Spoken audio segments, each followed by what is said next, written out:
हे भगवती, तुझे शतशः प्रणाम। ज्योतिषाचार्य रमित मलिक जी ज्योतिष की दुनिया में एक ऐसा नाम है जो मानते हैं कि माँ वैष्णो देवी की कृपा से हजारों जन्म कुंडलियों पर की गई रिसर्च से ढूंढे गए अचूक उपायों द्वारा जिंदगी की हर कठिनाई से निकलने का रास्ता प्राप्त करके जीवन के हर पल को खुशी से जीने का अधिकार प्राप्त किया जा सकता है। ये सब दुख तथा मानसिक परेशानियां असल में हमारे ही पिछले जन्मों के कर्मों के दुखद फल हैं, जिन्हें दैवीय आशीर्वाद प्राप्त करके जबरदस्त उपायों से चंद पलों में ही बिल्कुल पूर्ण रूप से खत्म किया जा सकता है। ज्योतिषाचार्य रमित मलिक जी द्वारा आपकी जन्म तिथि, जन्म समय और जन्म स्थान पर आधारित कुंडली पर बहुत ध्यान लगाकर की गई रिसर्च से एक ऐसी दिव्य भविष्यदर्शी कुंडली फल तैयार की जाती है जिसका नाम है जीवन सार अमृत कुंडली फल। ये जीवन सार अमृत कुंडली फल उन लोगों के लिए संजीवनी बूटी की तरह कार्य करती है जिन्हें अपने जीवन में कहीं से भी परेशानियों का हल नहीं मिल पा रहा था और जो ज्योतिष गुरु रमित मलिक जी से व्यक्तिगत तौर पर मार्गदर्शन न मिल पाने से निराश होकर जिंदगी बिता रहे थे। अपने दुखों से मुक्त होने की आखिरी कोशिश के रूप में या पहले ही उचित कदम के तौर पर आज ही ये सुखों की अमृत वेदों रूपी पुस्तक मंगवाएं और बने माँ वैष्णो देवी की अपरंपार कृपा का हिस्सा। उपाय बेहद आसान, करे जीवन का कल्याण। जीवन सार अमृत कुंडली फल। जय माता दी दर्शकों, मैं हूं आपके साथ नेहा सर्वेश शुक्ला। एक बार फिर से मैं आप सभी का स्वागत करती हूं हमारे इस बहुत खास कार्यक्रम तारे ज़मीं में। आप ये भी जानते हैं बहुत अच्छे से कि इस कार्यक्रम में हमेशा आप लोगों को कुछ खास, कुछ नई जानकारी दी जाती है, दूसरे प्रोग्राम से बिल्कुल अलग, बिल्कुल हटकर। और मुझे लगता है वैसी जानकारी दी जाती है जो आज तक ना आपने किसी कार्यक्रम में सुनी होगी, ना ये ज्ञान आपने कहीं देखा होगा। आज भी इसी कड़ी को हम आगे बढ़ाएंगे और बहुत सारी बातें, बहुत सारी जानकारी आपको देंगे। सारी इन्फॉर्मेशन देने के लिए हमारे साथ मौजूद हैं आज भी ज्योतिष गुरु आचार्य रमित मलिक जी। जय माता दी आचार्य जी। जय माता की, जय माता। आचार्य जी, आज हम बात करना चाहेंगे कुछ स्पेशल त्योहार जैसे कि होते हैं, उन त्योहारों पर अक्सर मैंने भी देखा है कि चौराहों पर दीपक जलाने की परंपरा होती है जी। तो ये दीपक जलाना जरूरी है या फिर क्या है, ये सारी चीजें क्यों होता है? बहुत ही अच्छा प्रश्न आपने पूछा है। बहुत सारे लोगों के द्वारा हर चीज के अलग अलग मायने और अलग अलग मतलब अपनी सुविधा के अनुसार निकाल लिए जाते हैं।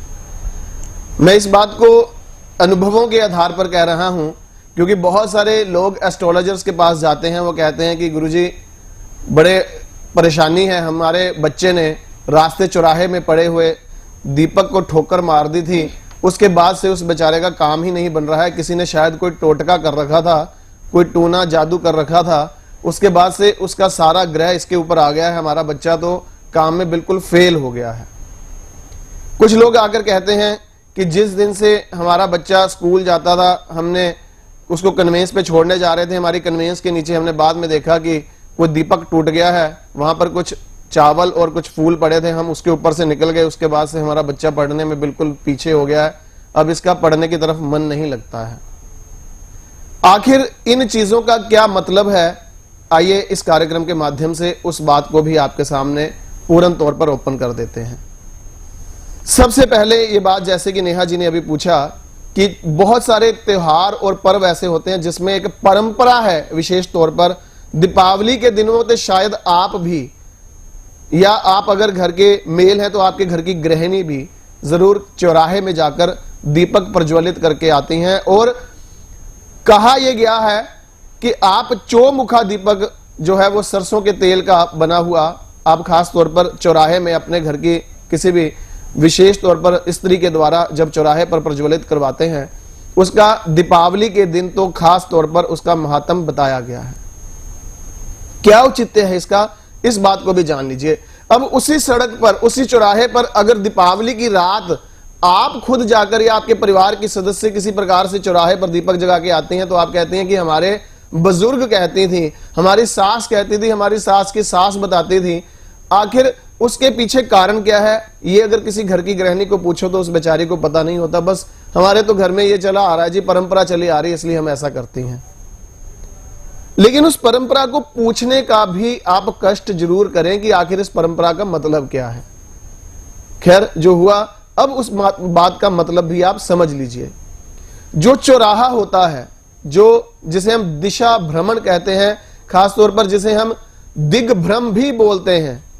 इस बात का संकेत होता है कि जो विशेष तौर पर महाकाल रात्रि दीपावली की होती है, इसे कहते हैं कि इस दिन जितने मारण प्रयोग होते हैं, जितने शत्रु हंता प्रयोग होते हैं, जितने तांत्रिक प्रयोग होते हैं, वो इस रात को किए हुए खास तौर पर आपके लिए बहुत अधिक नुकसानदेह साबित हो सकते हैं। ऐसा हमारे धार्मिक ग्रंथों में लिखा गया है।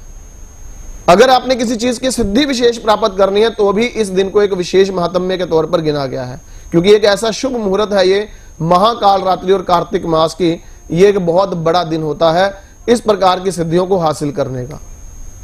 और जिन लोगों को यह भ्रम होता है या जिन लोगों के मन में यह शंका होती है या शंका नहीं भी होती, वो सेफ्टी पॉइंट ऑफ व्यू ये चाहते हैं कि उनके ऊपर अगर कोई शत्रु प्रयोग कर भी रहा है तो उनके घर में यह शत्रु का प्रयोग असर ना करे।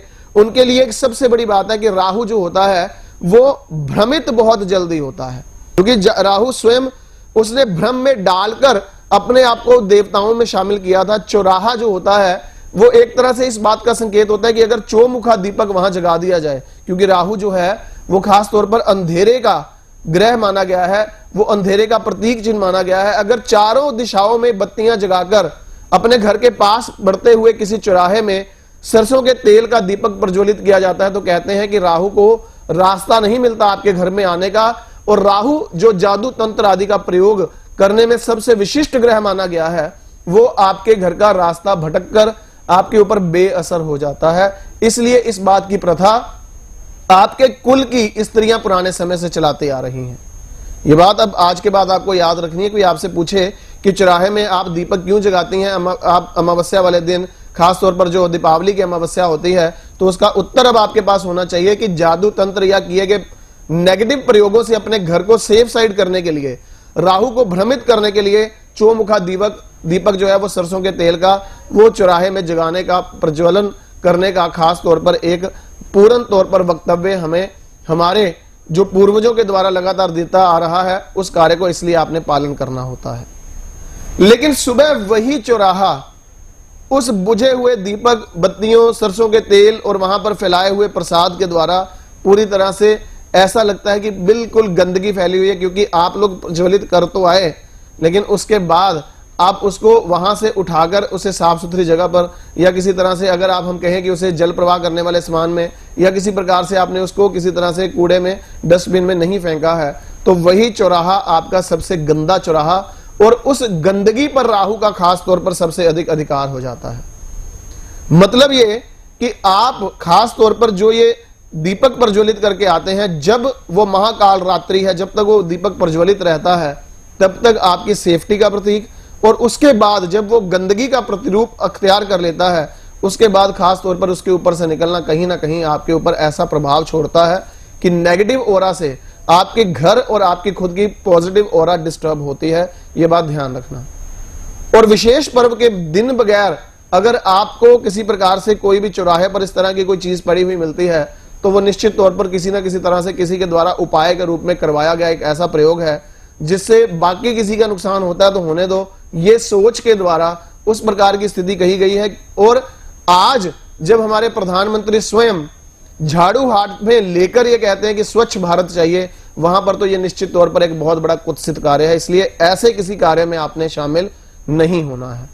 और दूसरी बात यह भी ध्यान रखनी है कि आपने जो दीपक प्रज्वलित किया महाकाल रात्रि के दिन, सुबह स्वयं जाएं, कोशिश करें कि अगर वो दीपक वहां पर है वहां से उठाकर उसे ले आएं और जल प्रवाह करने वाले सामान में उसे जरूर डाल दें।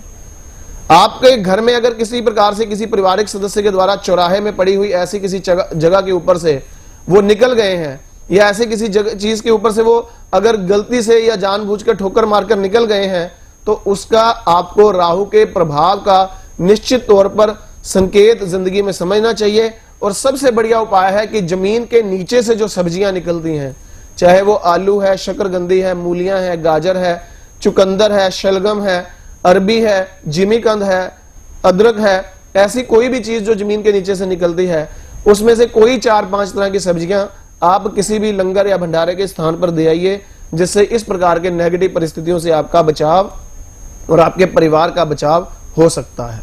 मतलब आप ये कहना चाह रहे हैं कि उस दिन तो लोग ये मतलब जो हम बता रहे हैं कि परंपरा दीपक जलाने की, उससे तो वो पल्ला झाड़ के आ जाते हैं जी। बाद में फिर उन लोगों को दिक्कत है, उन लोगों को भी होती है, दूसरे बिल्कुल, अगर कोई उसके ऊपर से निकलता है तो वो दूसरों के लिए खड्डा खोद आए हैं, और कहीं ना कहीं जाने अनजाने आपके ही परिवार का सदस्य अगर उसके ऊपर से निकल गया तो वो बहुत बड़ी परेशानी की बात है। और आपके एरिया का जो स्वीपर है, जब उसको स्वीप करता है और वो उसको किसी तरह से डस्टबिन में या जल प्रवाह के समान में डाल देता है, स्वीपर को स्वयं भी राहु का प्रतीक माना गया है, और वो राहु ग्रह को आप जरूर कुछ ना कुछ दक्षिणा जरूर दें कि उसने आपके उस पार उतारे को कहीं ना कहीं आपके लिए हेल्प की है, किसी ना किसी तरह से आपके उस राहु ग्रह को आपसे दूर रखने के लिए।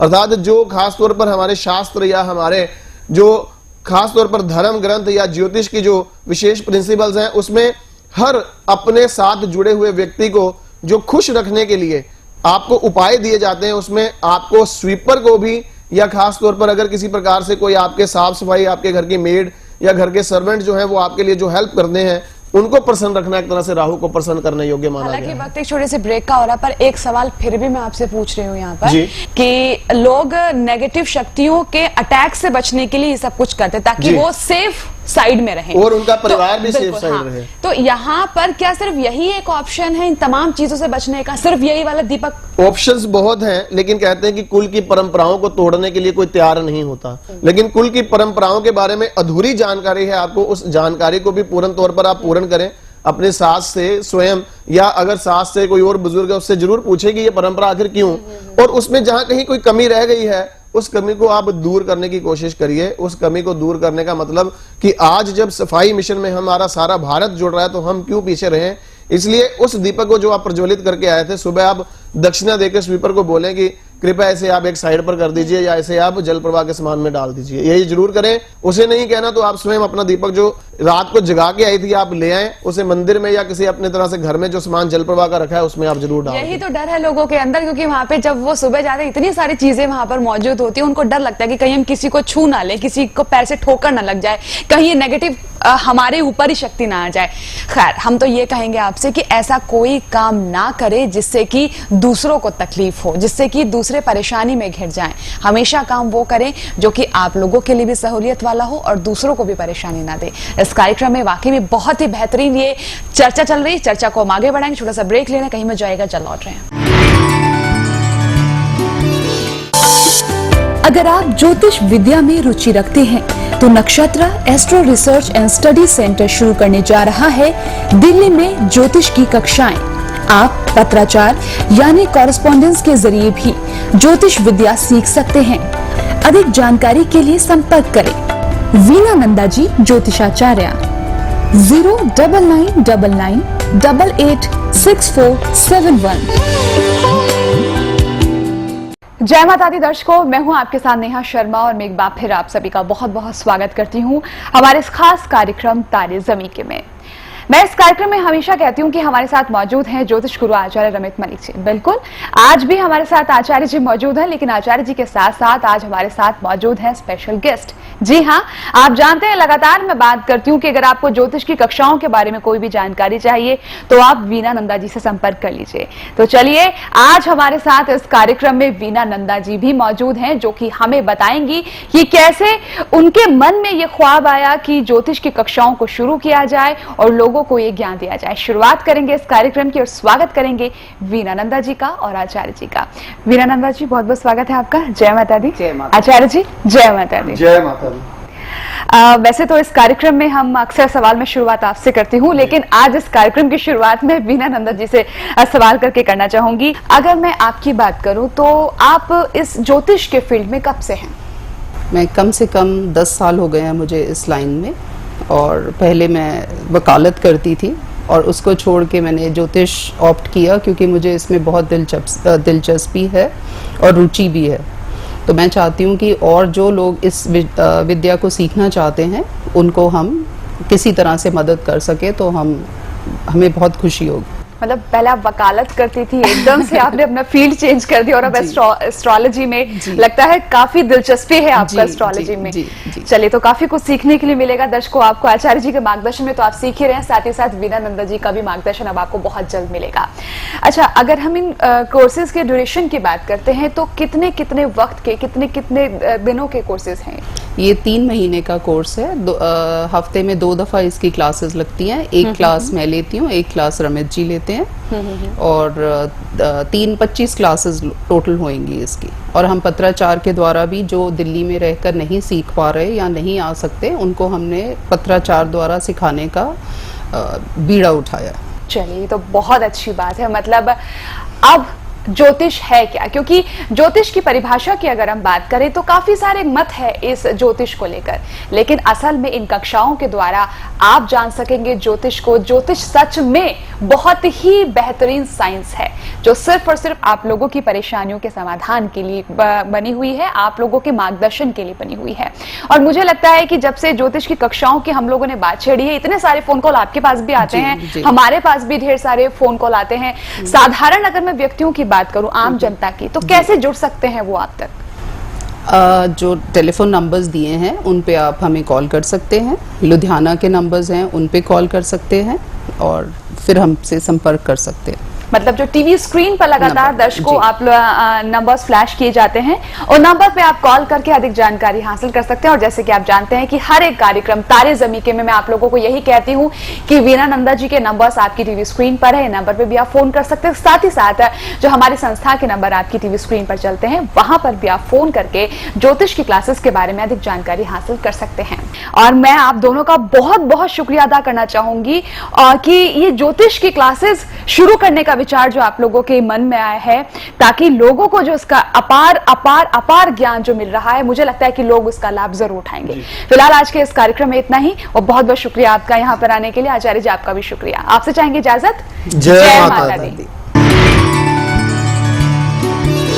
छोटे से ब्रेक के बाद एक बार फिर से स्वागत है आप सभी का हमारे इस बहुत खास कार्यक्रम तारे ज़मीं के में। आगे बढ़ेंगे आचार्य जी, हमारे साथ हैं स्नेहा जी मुंबई से। स्नेहा जी, बहुत बहुत स्वागत है। जय माता दी। जय माता दी। जय माता दी आचार्य जी। जय माता दी। बताइए जी। जी, अब मेरी डेट ऑफ बर्थ है 25 अप्रैल 1990। टाइम है शाम का 5:05। जन्म का स्थान? जन्म का स्थान है बोरीवली, मुंबई।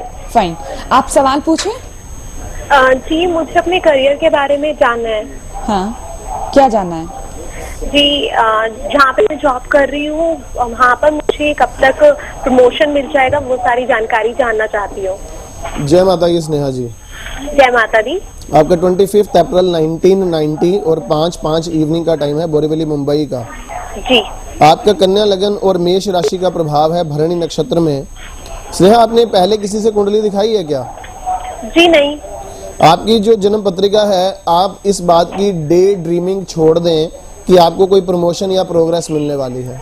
शब्द मेरे सख्त हैं लेकिन सच हैं कि आपके जन्म पत्रिका के अंदर इस समय शनि की ढैया चल रही है, और 3rd हाउस से यूँ समझें कि आपकी गलती ढूंढने का प्रयास किया जाएगा। आपने एक छोटी सी गलती की नहीं और आपको रेजिग्नेशन के लिए बोला जाएगा। ऐसी स्थिति आपके लिए समय में समस्या और चिंता का विषय बनकर सामने आएगी। इधर आपको शनि की ढैया 3rd हाउस से, और उधर आपको दशा इस समय चंद्रमा में राहु ग्रह की। मतलब दोनों ही परिस्थितियां इतनी जबरदस्त भयंकर है कि आग में घी का काम शनि की ढैया ने इस समय 4 नवंबर के बाद कर दिया है।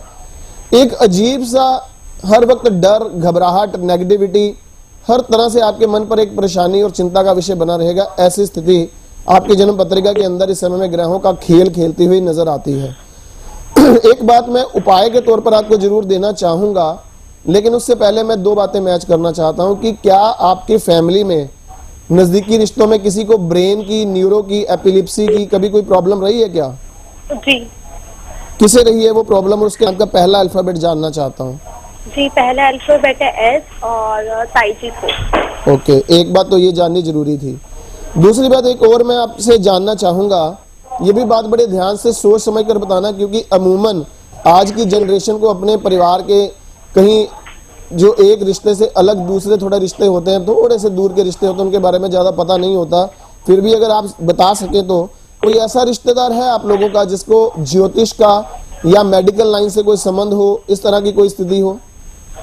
जी मेडिकल लाइन से है ऐसा रिश्तेदार? हाँ जी। ठीक है। दोनों संकेत जो मैंने आपके लिए मैच किए स्नेहा, ये ऐसे संकेत है, मुझे लगता है कि ज्योतिष के माध्यम से बहुत सारे लोगों के पास जब कुंडली दिखाने जाए भी, तब भी ऐसा लगता है कि कुंडली के संकेत कोई नहीं मैच करता। अगला कहता है कि ठीक है आप आए, आपको हल बताया और नमस्ते जय श्री राम। लेकिन संकेतिक ज्योतिष का यह मतलब है कि आपकी कुंडली के आधार पर आपकी घटनाओं को वेरीफाई कर लेना और उस वेरिफिकेशन के आधार पर आपको रेमेडीज देना निश्चित तौर पर आपके लिए फायदे की बात रहेगी।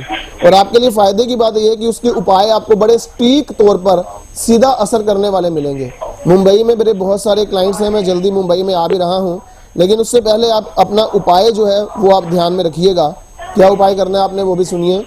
राहु ग्रह आपके पृथ्वी तत्व राशि के अंदर बैठे हैं और चंद्रमा आपके अग्नि राशि में बैठे हैं, इसलिए जो कोई ऐसी कोई जगह आपके घर के आसपास है जहां कोई ना कोई कोड़ी आश्रम हो, या जहां किसी प्रकार से कोई ऐसे जहां कोई बहुत बड़ा स्लम एरिया हो, झुग्गी झोंपड़ी बस्ती हो, जिन बेचारों बच्चों को पीने के लिए दूध भी ना मिलता हो, वहां पर आप उबला हुआ गर्म दूध चीनी डालकर मंडे के मंडे कम से कम 10 लोगों को जरूर पीने के लिए दान करिए। एक बात तो ये उपाय आपने 3 हफ्ते कम से कम जरूर करना है, एक उपाय। दूसरा उपाय आपने क्या करना है, 8 शनिवार आप अपने ऊपर से उसार के